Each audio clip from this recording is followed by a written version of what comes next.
અલ્પેશ કથિરિયાને આવ્યા હતા ત્યારે જે તમે કાચ ફોડવાના નાટક કર્યા હતા એવા તમે કરજો. તમે તમારા બાપના પેટના હોવ તો તમે કરજો. હું તમને ચેલેન્જ આપું છું કે તમે કરજો નાટક. હવે અમે આવતે મહિને દિનેશ પાતરને ન્યાય નહીં મળે. દિનેશ પાતરને જે લોકોએ ટોર્ચર કર્યા છે, જે પોલીસ અધિકારીઓએ, એ અધિકારીઓની સામે ગુના દાખલ નહીં થાય ત્યાં સુધી અમારી લડાઈ ચાલુ રહેશે. તમારી લડાઈ જયરાજસિંહની છે, તમારી લડાઈ પાટીદાર સમાજની છે, તમારી લડાઈ તમારી સુધી રાખો. તમે તમારી લડાઈને અમારા સમાજ સુધી ના પહોંચાડો. અમે કાંઈ બંગડીયું નથી બની. એટલે હવે અમે આવીએ છીએ આવતે મહિને, અને હું ગૃહમંત્રીને સીએમ સાહેબને મળવા જવાનો છું અને આ રજૂઆત કરવાનો છું સમાજના આગેવાન તરીકે કે આ કેટલા અંશે યોગ્ય છે. આ થોડું કઈ બિહાર છે, ગુજરાત છે ભાઈ, અને કાયદાઓમાં ન્યાય માગવાનો દરેકને અધિકાર છે.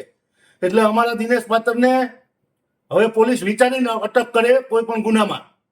અને રાજકોટ રૂરલની પોલીસને બે હાથ જોડીને કહું છું કે મર્યાદામાં રહ્યો, મર્યાદાની બહાર ના જાઓ. બાકી દેશમાં સુપ્રીમે છે, હાઈકોર્ટે છે, અને અહીંયા પછી કોઈ છે ને વાયરાડો કપાઈઓ મૂકવા આવતું નથી. જેથી તમારી ઉપર આવશે ને તેથી બધા ઊંચા હાથ કરી દે. એટલે જે તમે ચાપલુસી કરતા હોવ કે એના તલવા ચાટતા હોવ તો મર્યાદામાં ચાટો, કાયદાની મર્યાદામાં રહી. તમે પોલીસ છો એ ભૂલી ના જાઓ.